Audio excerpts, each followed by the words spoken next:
I'm interested in what you make of this, because it seems to me there's two ways of looking at this. There's one argument that says this is Keir Starmer modernising his party, reforming his party, making Labour electable once again, and dispersing with some of the senior left-wing figures who you may feel were holding it back. Senior left-wingers like Jeremy Corbyn, like Diane Abbott, who had taken the party to the left, lost it to elections, and Keir Starmer now moving it back to the centre. That actually it was significant that he kicked Jeremy Corbyn out after his comments about the investigation into antisemitism. That it was significant that he kicked Diane Abbott out after she was accused of belittling the experience that Jewish people go through. That's exactly the sort of thing that a Labour leader that wants to be Prime Minister should be doing. It shows the party has changed. It shows that he can be robust, even ruthless, when it comes to maintaining order and discipline. If people speak or act out of turn in his view, he will deal with it. That's the sort of generous interpretation. The critical one says that this is a sign of a man who has no respect for keeping his party together, that has done away with long-serving, principled lefties who he should be trying to include in his campaign for power, not just casting aspersions over and doing away with completely. That actually this shows Keir Starmer is lacking, well, you tell me, integrity, some of his critics allege, lacking respect for the left of his party. A lot of people in Labour and outside it pretty angry about how he has handled Jeremy Corbyn and Diane Abbott. Alison's in Sutton on this. Alison, what are your thoughts? Welcome. Hello there. Hi, Ben. I hope you're well. I'm very well, thank you. Yeah, thank you for standing in for Tom. My thoughts on Jeremy Corbyn and Diane Abbott. I think Keir Starmer should make them run as independents. Diane Abbott and Jeremy Corbyn would stop me voting Labour. If they were even in the party? Nowhere near the leadership, but they would just backbench Labour MPs. Yes. Right. But for Diane Abbott, it's not just the infamous Nick Ferrari interview. It will cost. It's things like, yes, she has. Jewish people don't experience racism. There was also, I do remember, it really made me angry when there was talk. She was talking about people sending their children to state school, and then it came up she was sending hers to private. Mm-hmm. Yeah. So, yeah. Right. Fine. Run as independent. If you're that popular, you'll get in. But you think Labour would be held back if they were even allowed to stand as Labour candidates, Alison? Well, from my perspective, yes. What she said was offensive, of course it was. But if your other charges against her, maybe she was a bit of a hypocrite about something and she wasn't very good at an interview with Nick Ferrari, then there's an awful lot of politicians that would fall into that category. Well, but not quite so much. It wasn't just one thing, though, Ben. It was three. Right. And what about Corbyn? What about Corbyn, Alison? Is it good riddance from Labour for him? I think so. I personally don't like him. So, yeah. But you might not like him, but Labour's supposed to be a broad church. Keir Starmer needs to be balancing the left wing of his party with the right, doesn't he? Yeah, but let's face it, people vote for who they like. Do you think the fact that Starmer did kick out Corbyn and might be on the verge of permanently kicking out Diane Abbott, do you think that will act in his favour come the election, or might it I think it will be? be. From my perspective, it will be. And I guess the other point is, isn't it, there's still an awful lot of not an awful lot, but there are still left-wing MPs in Labour. John McDonnell's still there, Richard Bergen's still. There are still left-wingers. It's not like Keir Starmer has sort of sent them all into some metaphorical gulag. If they're voted in, that's great. That's great. I mean, I personally think that there should be a Labour government next time. I also personally think that it should be mandatory to vote. So do I, but that's not a popular position. Alison, you and I are in the minority there, I think. Good to talk to you, Alison. Thank you. Alison, I suspect one of many saying actually that getting rid of some of the senior left-wingers makes them more likely to vote. Maybe not because you hate Jeremy Corbyn or Diane Abbott, or Alison's not a fan, but because it shows the journey that Labour has been on. Mark's ringing on this from Preston. Mark. I remember when Jeremy Corbyn became leader, and then the left got in. On my local CLP, I was hammered out of the Labour Party by them because I did not support their views 100%. It wasn't a party. It was more like Jeremy Jeremy Corbyn was the big messiah. And if you didn't follow him word for word and believe in his doctrine, then you weren't welcome in the Labour Party. What Keir Starmer had to do to bring us back to a pit, somewhere where we could actually be welcomed by the voters again and be trusted by the voters, he had no choice but to do. If we followed the same system as the Momentum wanted to do and all the other people want us to do, we wouldn't be here today. The Tories would be just going right through, it's just so wrong. Well, he's smart. He's certainly made Labour electable again. You only have to look at the opinion polls to know that.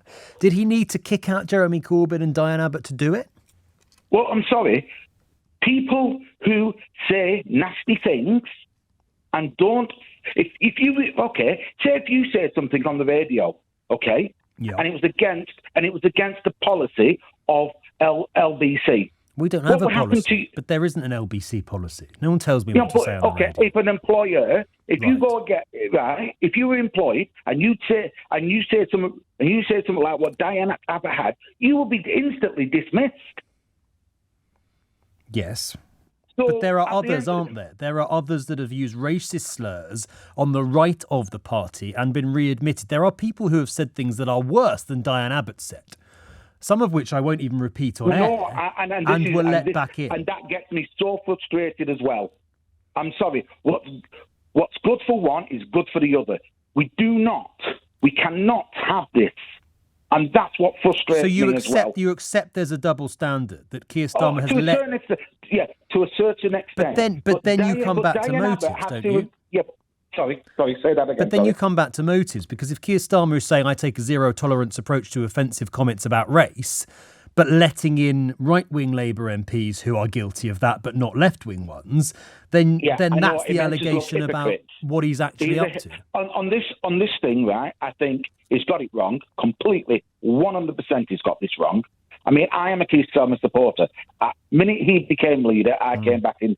I joined the Labour Party to vote him as leader. So he was right to kick out Diane Abbott and Jeremy Corbyn, but he shouldn't have let those other MPs back in either. Yes. Okay. I mean, if Diane Abbott came back and actually said I know she said she's sorry for what happened and all the other letters, what came out, said it was a mistake that the letter came out and all this, that and the other, and it was proved it wasn't. Right, if she came back and she told the rule and she followed the rules of the party, that will be fine. But she never did. She supported everything Jeremy Corbyn did. She apologised straight away in a way that Jeremy Corbyn didn't for the comments that got him suspended. Her supporters say, look, she made a mistake. It was a bad one. She apologised. This investigation has taken 13 months. It's time to let her back in. Keir Starmer might do that. We wait to see. Mark, thank you for the call. Lee's in Westminster. Afternoon, Lee. Hi, Ben. How are you doing? I'm fine, thank you. I'm 68 years of age. I'm a licensed taxi driver. I voted for Sadiq Khan. I held my breath and voted for Sadiq Khan. I've given the Labour Party the benefit of the doubt over Gaza. I've always voted for the Labour Party. There was only one time I didn't vote Labour, was when Tony Blair ventured into Iraq. That was the only time I didn't vote for Labour. So you're a pretty loyal Labour man. Yeah, my family have been loyal Labour. My father was a Labour man. If Keir Starmer does not allow Diane Abbott back into the Labour Party, I will never vote for Labour again. And I will go out of my way to make sure that black Londoners never support Labour again. Why is Diane Abbott's future so important to you, Lee? Because she's a black woman. She faces untold amount of racism. I had a customer in my cab, a white man, slagging off Diane Abbott. And I just said to him, what have you white men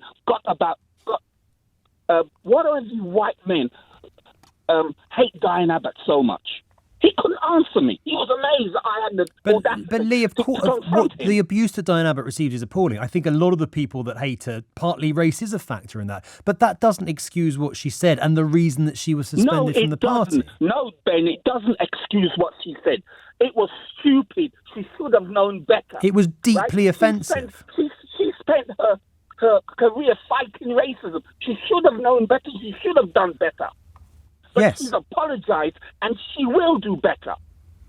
She's had was it 13 months? Is it? 13 last April she was suspended. It's now almost June a year on. So yeah, getting on for 14 months. Yes, she's spent her time in the wilderness. It's time to let her back. But wouldn't that send the message that Keir Starmer was basically tolerant of people saying very offensive things about race? No. It wouldn't send a message. The message it will send that we're going to pay attention to any racism in our party, and we will confront it. That's the message it's going to send. But if people like Diane Abbott, people who make racist comments will have to face the consequences. But that's what I'm saying, really. I don't know if what she said was racist, but it was incredibly offensive. And it wasn't just Jewish people, gypsies too, and travellers and other groups that face prejudice. She said could not be victims of racism. And that's incredibly offensive. It's why she was rightfully suspended. Does it take 13 months to investigate? No idea why it's taken so long. But if she was then readmitted, some will say that doesn't send a very strong message about what's tolerated. Lee, I hear your point, though. Thank you. She is someone who's been the victim of awful, awful racist abuse for decades. Does that change things?